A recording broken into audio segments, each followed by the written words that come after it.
తాకట్లో ఉన్న మీ బంగారాన్ని విడిపించి ఆ రోజు ఆన్లైన్ రేటుకి కొంటాం. Sharma gold company. నమస్కారం, వెల్కమ్ టు సుమన్ టీవీ. నేను గీతాంజలి. శ్రీమాత్రే నమః. ప్రస్తుతం మనతో పాటు గట్టుపల్లి సురేష్ బాబు గురువు గారు ఉన్నారండి. వారు ఐకాన్ ఆస్ట్రాలజర్.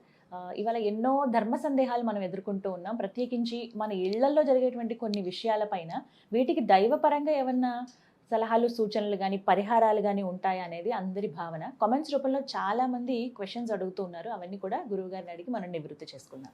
గురుగారు నమస్కారం అండి. జై శ్రీమన్నారాయణ. ఇంట్లో మరి కొద్ది రోజుల్లో శుభం జరగబోతుందంటే కొన్ని సంకేతాలు అలాంటివి ఏమన్నా ఉంటాయా అసలు? అంటే కొంతమంది ఇవి చూసి శుభ సూచకం అని అంటూ ఉంటారు ఏదైనా జరిగితే.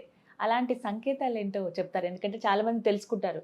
అంటే ఎక్కడ భయం వేస్తుందంటే అమ్మో ఇది మంచిదా కాదా, ఏమైనా జరిగితే అమ్మో ఇలా జరగొచ్చా లేదా, ఏమన్నా జరగబోతున్న దానికి ఇది సంకేతమా అని మనం చాలా నమ్ముతాం ఇలాంటివి మన నిత్య జీవితంలో. అలాంటివి ఏవైనా శుభ సూచికలు ఏంటో చెప్పండి. అదొక సామెత ఉంది, పెళ్లికి పోతూ ఉంటే పెళ్లి ఎదురైంది అని. అంటే శుభం గురించి మాట్లాడరా వెంకన్న అంటే అశుభం గురించి మాట్లాడతావేంటి మంకన్న అన్నట్టుగా ఉంటుంది అనమాట. ఇవన్నీ సామెతలు అనమాట. సో అలాగనే శుభసూచికం అనేది మన ఆలోచనలో ఉంటుంది, ముఖ్యంగా మన మనసులో ఉంటుంది. ప్రతిదీ శుభసూచికమే. అంటే అందుకే ముందు నెగిటివ్ చెప్పాను, పెళ్లి ఎదురైతే అని చెప్పేసాను. ఇక్కడ మనం ఒకటి గమనించుకున్నానంటే పెళ్లికి పోతే పిల్లి ఎదురైంది. అసలు ఎందుకు అంటారంటే పిల్లికి మనస్తత్వం ఒకేలా ఉండదు. పిల్లలు పుడితే కూడా 7 ఇళ్ళు మారుస్తూ ఉంటుంది, 7 చోట్లకి మారుస్తుంది. ఒకే ఇంట్లో ఉండదు పిల్లి. కుక్క విశ్వాసంగా ఉంటుంది, పిల్లి విశ్వాసంగా ఉంటుంది, కానీ ఒకే స్థిమితిలో ఉండదు. మీ దగ్గర ఉంటే మీ దగ్గరే, ఇంకో దగ్గరికి వెళ్తే ఇంకో దగ్గరే. మనసు అనేది చలనం ఎక్కువ ఉంటుంది. కాబట్టి పెళ్ళి అనేది జీవితంలో ఎక్కువగా ఉండాలి కదా, బాధ్యతగా ఉండాలి, తరతరాల పాటు నిలగా ఉండాలి. అలాంటి మనసు స్థిమితంగా లేనటువంటి వారు ఎదురొచ్చడం వలన పెళ్లిలో విఘ్నాలు ఏర్పడతాయి. కాబట్టి అది చెప్తారు. అంతమించి నెగిటివిటీ కూడా కాదు.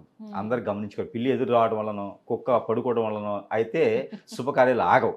మైండ్ వాటికి చలనం ఎక్కువ. కాబట్టి మనం పెళ్లి దాకా వెళ్ళే కానీ వేరే ఏదైనా పని వస్తుంది మధ్యలో అందుకొని ఇక్కడ లేచి ఎవరికి చెప్పకుండా కూడా వెళ్తారు ఒక్కొక్కళ్ళు.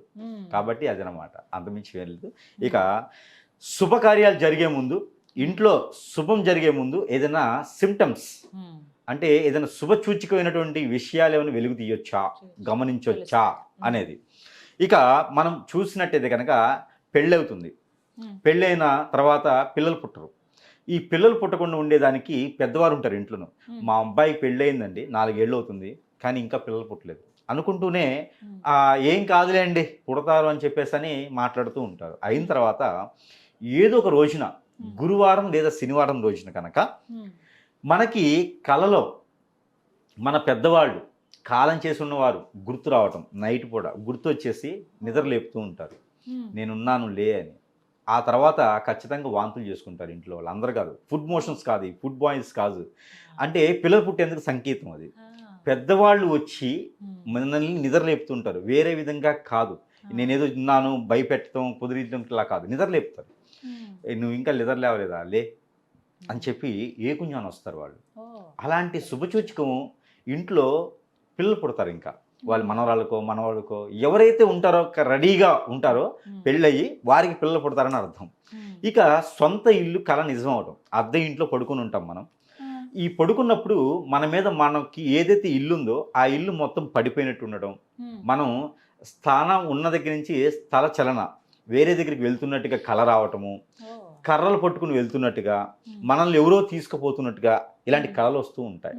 ఇవన్నీ కూడా శుభసూచకమైనటువంటి కళలు. చాలామంది భయపడుతూ ఉంటారు. దీనితో వచ్చేటువంటి తరుణంలో ఖచ్చితంగా నీకు సొంత ఇల్లు ఏర్పడుతుంది ఏదో విధంగా అర్థం. నీకు నలుగురు మోసుకు వెళ్తున్నారంటే నలుగురు నీకు సహాయం చేస్తారని అర్థం. ఇవన్నీ చాలామంది భయపడుతూ ఉంటారు. అయ్యో నాకు లేదని నలుగురు నన్ను మోసుకుపోతున్నారు, ఇక నేను పోతానేమో అని భయపడుతూ ఉంటారు. కానీ నువ్వు ఒక స్థాన చరణం మారుతున్నావు, ఎక్కడికో వెళ్ళి నువ్వు స్థిరపడుతున్నావు, ఇక నువ్వు లైఫ్లో ముందుకు వెళ్తున్నానికి అర్థం. ఇవి కళల రూపంలో వస్తాయి. ఇక ఇంట్లో బల్లులు ఉంటాయి. ఈ బల్లులు డబీమ మీద పడకుండా ఒక గోడ మీద ఉండేసి మనల్ని విక్కిరిస్తూ ఉంటాయి, తోక ఆడిస్తూ ఉంటాయి. దీంట్లో శుభసూచకం ఏంటంటే నువ్వు వెళ్ళే పని సక్సెస్ అవుతుంది అని అర్థం, ఏదో నువ్వు సాధిస్తున్నావు అని అర్థం. ఇవన్నీ సిమ్టమ్స్. ఇక మనం నీళ్ళలో కూరుకుపోతున్నాము, పైకి రావట్లేదు, మనకు మీద ఏదో పైనుంచి నీళ్లు పడుతున్నాయి అంటే నీలో ఉన్నటువంటి శని అంతా తొలగిపోయింది. ఇక ఆ శని గ్రహం నుంచి ఆ దారిద్రపు రేఖ కన్నా దిగువ స్థానం నుంచి పైకి వెళ్ళిపోయినావు. నువ్వు ఆ అభిషేకంతో నువ్వు పై స్థానానికి వెళ్తావు, నువ్వు వెళ్ళబోయేటువంటి ఏదైతే నువ్వు ఆలోచనతో పడుకుంటావో ఆ ఆలోచన నిజమవుతుందని, ఇది పాజిటివ్ ఆలోచన నిజమవుతుందని అర్థం. జాబ్లో కావచ్చు, బిజినెస్లో కావచ్చు. ఇవి సిమ్టమ్స్. ఇక మనము ఎక్కడికైనా బయలుదేరి వెళ్తూ ఉంటే ఆవు ఎదురు రావటం, ఆవు ఇంటి ముందుకు రావటం, ఒక అడుక్కునేవారు, గంగిరెద్దు వారు, కుక్కలు 4 ఒకే వైపున అరుచుకుంటూ వెళ్ళటం, ఇవన్నీ శుభసూచకమైనటువంటివి. బ్యాండ్ మేళాలు మోగటం, అలానే మనం పడుకున్నప్పుడు ఇంట్లో తెలియకుండా గ్లాసులు గిన్నెలు మీద పడుతూ ఉంటాయి, సౌండ్లు వస్తుంటాయి కదిలిచ్చినట్టుగా. అలాంటి సౌండ్లు రావడం మన స్థలాల్లో కానీ ఎక్కడ నిధులు నిక్షేపాలు మైనింగ్లు పడుతున్నాయి, నీ స్థలంలో ఉన్నది సీతమ్మ వారు ఉన్నది తోవుకో వెళ్ళి అని అర్థం. ఇవన్నీ కూడా శుభసూచకమైనటువంటి విషయాలు. ఇంకా ఇలా చెప్పుకుంటూ పోతే చాలా ఉంటాయి శుభసూచకమైన విషయాలు. అలానే మనం ఏదో పందిరి మంచం కొన్నట్టుగా, పందిరి మంచం అంటే ఐడియా ఉందా మనకి? పందిరి మంచాలు కొన్నట్టుగాను, పన్నీరు బిందులు చిలకరించినట్టుగాను, మనకి అవతారంగా దేవతల అవతారం మనం వేసినట్టుగాను, మనము పంచామృతాలు తాగినట్టుగాను, ఎక్కడో దేవుడి గుడిలో ఘంటానాదం విన్నట్టుగాను, అభిషేకాలు చేయించినట్టుగాను మన కళ రూపంగా కానీ ఇంట్లో కానీ కనిపిస్తుంటే అవి మనకి శుభసూచకం. కొత్తగా పెళ్ళవుతుంది, పెళ్ళి అవ్వబోతుంది, నీకు శుభకార్యం జరగబోతుంది అని అర్థం. దేవుని యొక్క మందిరానికి వెళ్ళబోతున్నావు అని అర్థం. ఇవన్నీ కూడా శుభసూచకమైనటువంటి విషయాలు.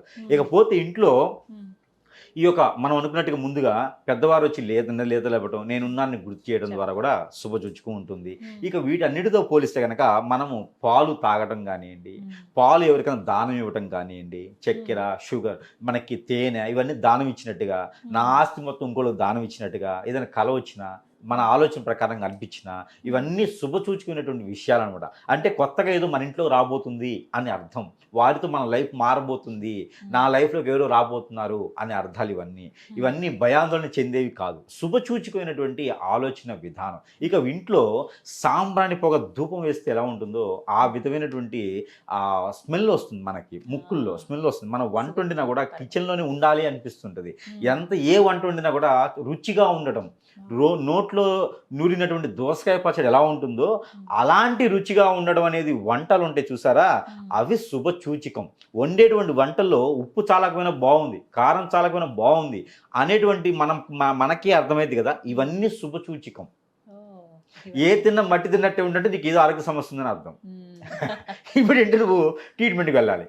ఇవన్నీ కూడా శుభసూచకమైనటువంటి విషయాలు. కానీ ఒకటి ఖచ్చితంగా ఇంట్లోకి వెళ్ళేటప్పుడు ఈ రోజుల్లో సమయం కుదరట్లేదు, కానీ ఇంట్లోకి వెళ్ళిన తర్వాత అయినా సరే కాళ్ళు కడుక్కొని ఇంట్లోకి వెళ్ళాలి. ఈ శుభసూచకాలు ఏర్పడాలంటే కాళ్ళు కడుక్కొని ఇంట్లోకి వెళ్ళాలి.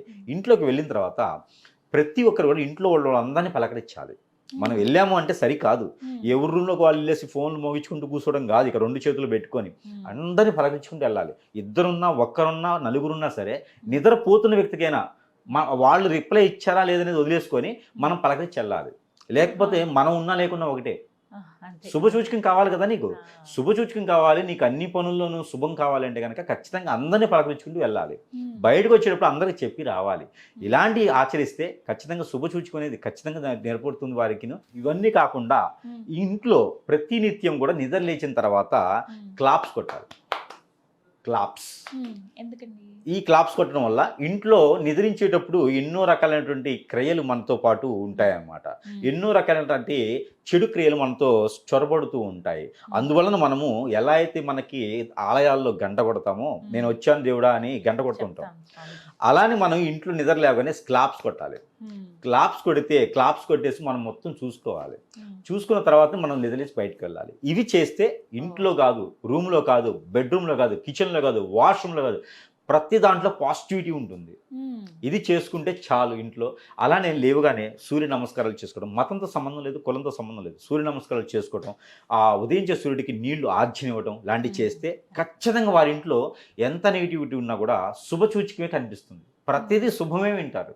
కాబట్టి ఇలాంటివన్నీ చేసుకుంటే శుభసూచకాలకి కొన్ని రకాల సింప్టమ్స్ అయితే మనం చెప్పుకోవడం జరుగుతాం. మనం అంతగా మనం చేసేవి ఇవన్నీ కూడా అవేర్నెస్. ధన్యవాదాలు గురుగారు.